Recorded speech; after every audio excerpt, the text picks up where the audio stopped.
تو ابھی تبصرہ جو قبل از وقت ہوگا، اور اگر وہ اس ملک میں تو یعنی کہ وزیر اعظم بننے کا کوئی کرائٹیریا ہی نہیں ہے، کوئی بھی وزیر اعظم بن جاتا ہے، جیسے شہباز شریف بن گئے اور اس سے پہلے معین قریشی بن گئے تھے۔ یہ جو آپ نے بات کی سندھ کی، دیکھیں سندھ کے اندر تو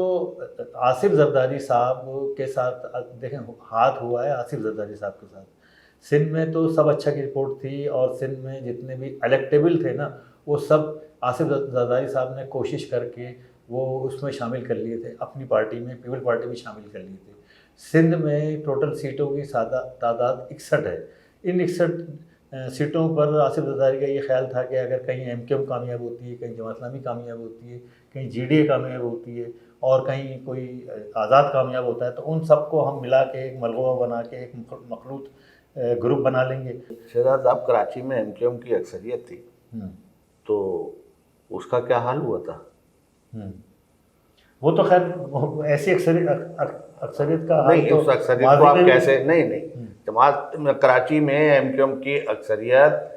بالکل میں سمجھ رہا ہوں کہ اگر تھوڑا بہت آپ کہہ لیں جتنی جس کی اکثریت ہوتی ہے اس کا بینیفٹ بھی اسی کو ملتا ہے نا۔ جیسے سندھ میں آپ بینیفٹ کسی کو بھی کھڑا کرتے ہیں پیپلز پارٹی کے حق میں ہوگا، کیونکہ الیکشن میں جو تھوڑی بہت گنجائش ہوتی ہے وہ اسی پارٹی کی اکثرتی پارٹی کو بینیفٹ ملتا ہے۔ تو اسی طرح جب اکثریت جو ہے کراچی میں ختم کی گئی، تو آپ نہیں سمجھ رہے کہ سندھ کی اکثریت کو بھی کوئی جھٹکا لگ سکتا ہے؟ بالکل لگ سکتا ہے، اس لیے کہ دیکھیں یہ سندھ میں جو بھی اکثریت ہے، میں سمجھتا ہوں کہ وہ ایک مسلط کی بھی اکثریت ہے، وہ جعلی اکثریت ہے، اور وہ چمک کے ذریعے اکثریت یہاں بنائی گئی ہے۔ اور الیکشن میں یعنی کہ سندھ میں آج تک یعنی ملک میں مجھے نہیں پتا شفاف الیکشن 71 میں ہوئے ہوں گے یا اس کے بعد بھی ہوئے ہوں گے، اور اب بہرحال دوسرے صوبوں میں دھاندلی کرنا اتنا آسان نہیں ہے۔ کراچی میں جو صورتحال نکل کر آئی ہے، اب میئر جو ہے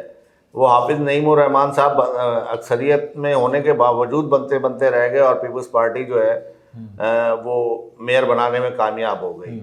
میئر شپ کے اثرات کیا ہوں گے؟ پیپلز پارٹی کو سیٹیں ملیں گی زیادہ، یا جماعت اسلامی کے پاس جس وقت 9 ٹاؤن ہے، جماعت اسلامی کی پوزیشن بھی اب تبدیل ہو گئی ہے، اب اس کے اثرات ایم کیو ایم پر کیا پڑیں گے، اور کراچی میں پھر سندھ کو خطرہ کیسے ہوگا جب اگر ایم کیو ایم کراچی سے اپنی سیٹیں واپس نہیں لے لیتی؟ دیکھیں بات یہ ہے کہ ایک جماعت اسلامی جو ہے نا ایک نیا ٹرینڈ ہے، ایک نیا رجحان ہے، اور ایک نیا فیکٹر ہے سندھ کی سیاست میں اور کراچی کی سیاست میں۔ تو اور یہ جو الیکشن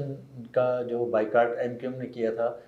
اتنی بڑی حماقت کی تھی، اتنی بڑی غلطی کی تھی، ایسی غلطی کی تھی جیسے عمران خان صاحب نے اسمبلیوں کو بائیکاٹ کیا تھا، جیسے عمران خان صاحب نے سرحد اسمبلی توڑ دی، جیسے انہوں نے پنجاب اسمبلی توڑ دی۔ تو میرے کہنے کا مقصد یہ ہے کہ یہ سیاسی غلطیاں ہوتی ہیں جو کہ سیاسی پارٹیوں کو اور وہ غلطیاں کرنے والے سیاستدانوں کو زندگی بھر بھگتنی پڑتی ہیں۔ بلدیاتی الیکشن میں 53 یونین کونسلوں کا اضافہ ہوا ہے، لیکن اگر نقصان دیکھیں تو کس کا ہوا ہے؟ ایم کیو ایم کا ہوا ہے۔ ٹھیک ہے، ایم کیو ایم کہہ رہی ہے کہ اس میں مستقبل میں فائدہ ہوگا، مستقبل میں فائدہ تو اس بنیاد پہ ہوگا جب کراچی کا جو میئر ہے اگر وہ کام نہیں کرے گا،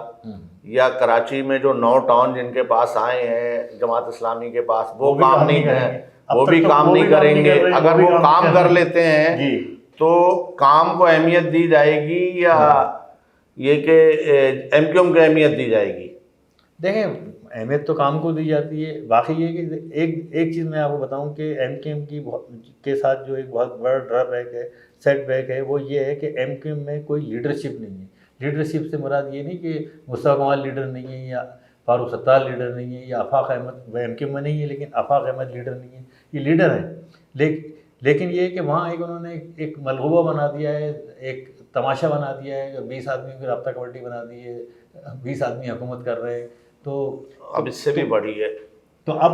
اس سے بڑھ گئی۔ تو جو اس وقت نگراں حکومت سندھ میں آئے گی اور وفاق میں آئے گی، دیکھیں وہ آئے گی تو ان دونوں ایم کیو ایم کو جس طریقے سے اب موقع دیا گیا ہے اور اپوزیشن لیڈر ان کا بنایا گیا ہے، ان کی مشاورت سے آئے گی۔ تو میری اطلاعات کے مطابق اس وقت جیسے اگر وزیر بلدیات ناصر شاہ ہیں اور وزیر تعلیم جو ہیں اور دیگر وزراء جو ہیں تو انہی ہی کے پسندیدہ لوگوں کو یہ عہدے دیے جائیں گے اور بیک سے جو ہے وہی وزیر جو ہے وہ اس کو چلائیں گے. تو اس کا بینیفٹس تو پیپلز پارٹی کو جائے گا نا, کیونکہ پیپلز پارٹی کا کنٹرول تو تمام رہے گا, نگراں میں بھی چیزیں جو ہیں, اور وہ جاتے جاتے اتنا سب کچھ تبدیل کر کے جا رہے ہیں کہ لوگوں کے قرضے معاف کر کے جا رہے ہیں, مراحت دے رہے ہیں, تنخواہوں میں اضافہ کر رہے ہیں, اسمبلی میں جو بل پاس ہو رہے ہیں وہ آپ دیکھیں کہ وفاق میں بھی اور صوبے میں بھی اور سینٹ میں بھی